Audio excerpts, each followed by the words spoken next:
If you've followed big data in the industry press at any level, I'm sure that you've seen this term NoSQL. Well, what is this NoSQL thing anyway? Well, to me, it's kind of inflammatory, isn't it? I mean, having SQL with a red cross through it and so on.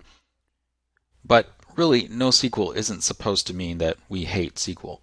It really just means that the underlying data access doesn't use SQL. So Hadoop and MapReduce at their most basic level and when they're dealing with the data itself, they really don't use SQL. They use other data access mechanisms.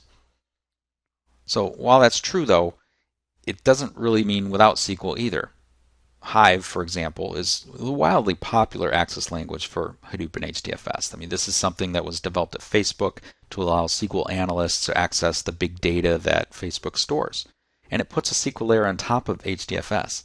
But it's fair to say that so much access of Hadoop and big data is done using the SQL syntax that I'm not sure NoSQL really applies. So maybe a way to think of this, and some have suggested this, that it should mean not only SQL.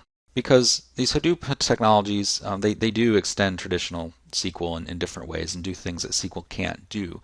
But at the end, we probably are going to use a lot of SQL when we're using Hadoop. Let's consider an example where we do have data sources that are structured and some are unstructured, and we want to consolidate this, and we'll use Hadoop or some other NoSQL technology in order to do it. We might do this. We might use integration services within the SQL Server platform to pull in this information out of our line of business applications and put it into our data warehouse. We're pretty used to that. We might occasionally also use integration services to pull out things like sensor logs or call records, things that we can figure out how to model and pull in.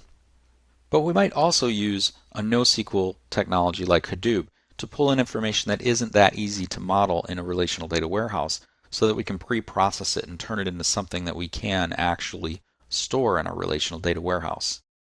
Once we've done that, we might use technologies like ODBC or Scoop to pull that out of the MapReduce environment in a summarized fashion and model that into our data warehouse. Ultimately, that enables our users to use SQL to analyze data that maybe made it directly into the data warehouse or got there through some other mechanism like Hadoop that was used to boil all that unstructured data down into something that fit much better into a relational data warehouse model.